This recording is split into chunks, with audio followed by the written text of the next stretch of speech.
slam dunks, three-pointers, and jump shots, hopefully returning to the Portland Expo this weekend. Friday night is the home opener for the Maine Celtics. Our G League team taking on the Westchester Knicks on Friday. Tip-off is at 7 p.m. If you can make it to the home opener on Friday, the Celtics and Knicks will go at it again on Sunday at 1 o'clock. Joining us now on Arc Maine to talk about the Maine Celtics is the team president, Dajuan Eubanks. Dajuan, before we talk about this season, let's go back to last season. You guys had a great run during the regular season into the playoffs, but fell one win short of winning that championship. Just one game short. Yeah. It was a phenomenal season last year. Not only on the court, but also off the court as well. But, no cigar in the end, as Red would say.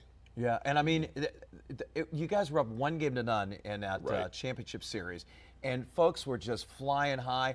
The expo was rocking. Yep. I mean, they sold out, and yep. I mean, it was crazy. I had a couple of friends that went and said they'd never seen the atmosphere louder than it was during that series. Maine is an anomaly in that way. I've been telling people that for years up and down the corridor, and I think last year people finally recognized the fact of Maine is a basketball state, and the fans here are just rabid, and we're very fortunate to be here. Our long-term success has been because the community loves basketball, and so I don't think I'd rather be in a different place coaching or actually running a minor league organization associated with basketball. So this is the home opener for you guys, and you're once again calling the Portland Expo home. It was electric for the playoffs last season. How much does it mean to have such a great building to play in and those enthusiastic fans? It means a lot. I mean, guys love playing in buildings that have people in them, and we quickly became known as the place to play in the G League. And so, once again, very thankful to this community and our partners for helping us make that place electric and exciting every night. Yeah, Friday will be the third game of the season since the team opened up on the road after a loss to Long Island. You guys beat Delaware Monday.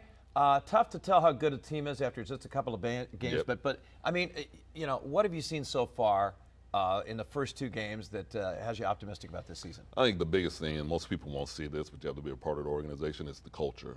What you see in Boston is also what you're going to see here because of the way Brad has structured the team from a basketball ops standpoint. And so that work ethic, that desire, that mentality that you hear Joe Mazzulla talk about with the big team in Boston, is transferring here as well, too. And so I'm excited to see this team just kind of plug and play. Last year, we really established the benefit of what the system is really benefiting the overall organization. And so I'm interested to see how we yield this year as well. And hopefully it's going to be another championship run. What kind of promotions and game experience can fans look forward to at the Expo this season? All engaging, all fun. As you know, family fun, entertainment at its best. And so we've always had a great time with our partners, engaging with fans, and I don't think fans should expect anything different this year. The team started back in 2009 as the Red Claws and then became the Maine Celtics in 2021. How has the affiliation been with Boston? And talk about some of the players we've seen promoted to the NBA. That's probably the most exciting part. And that goes back to the structure. I mean, Boston has always utilized us, even when we were the Red Claws back in 2009. We had 5 assignees, which was unheard of back then, and we were the 16th team. And so being aligned with the Celtics, now having the Celtics across our chest, you can go anywhere in the world and put the Kelly green and white on and people know. It's the Celtics in that way, and so it's benefited us as well, and it also benefited our community because the Celtics have a long tenure and history here as well, too, with the barnstorming happening in the 50s, 60s, and 70s, and so it just makes a lot of sense, and it's very impactful to have the resources that we have to extend the brand here. It's super exciting. And speaking of the Celtics, the Boston Celtics, the NBA trophy will be at the Expo on Sunday for fans to see up close and personal. How special is it for fans to share this excitement of the NBA title with you? Oh, that's going to be great. I mean, it's the 18th trophy for the Boston Celtics. It's very historical when you talk about the rival that's in the league, but to have an organization that's that storied and then being able to bring a piece of that history here and allowing our fans in this community to take a picture with it, and won't say embrace it, but you get to take a picture with it and have your time to see it. It's going to be great, and I'm happy that we're able to do that for this community. Yeah, so get to the game early so you can take a picture with the championship trophy. Now, this is a team sport, but one of your players has a chance to set quite the record this weekend. How much does J.D. Davidson mean to the franchise, and how much fun is it to watch him score basket after basket? Oh, it means a lot. I mean, you got to think about the G League is very unique in the sense of that the only thing that's consistent in the G League is change, and the fact that, 1, we've made it to a championship after 16 years. It's a hard feat to do.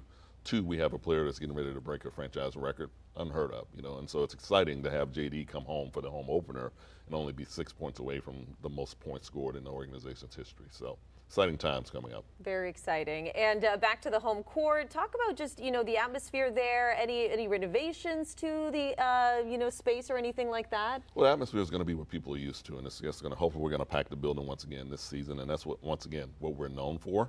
We're going to try to add a little bit more excitement to the entertainment, going back to our olden days with the lights being down and things of that nature, and like we're getting back into the entertainment factor with like our hype team and with Crusher and things of that nature. All things that were somewhat mitigated back because of COVID, but now getting back with 2 feet underneath us and having that piece available is going to be something I think will be exciting for fans this year as well. So lucky not just for the fans to experience this, but also Portland High School to be able to play basketball on that court, and for other high school teams, girls and boys, to be able to play in this state-of-the-art facility, really, what we can call now in the state championship games, too. Yeah, and that was important to the organization when we first established ourselves here, is to be a partner to the community and also provide better amenities for kids, individuals to be exposed and gain, that experience of playing on a professional court.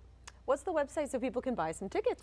www.mainceltics.com. Awesome. Friday night, 7 o'clock, be 7 there. o'clock, And the yes. trophy on Sunday. Oh, the trophy Sunday on doors Sunday. open at That'll be noon fun. on Sunday for fans. Just so you know. Perfect. Yeah. Great. Thank you so much. Thank you. So Good line luck. up early so you get that Yes, picture with it'll the, be busy. up close and personal That's with pretty that trophy. cool. Yeah. No touching, though. Yeah, no touching. No touching.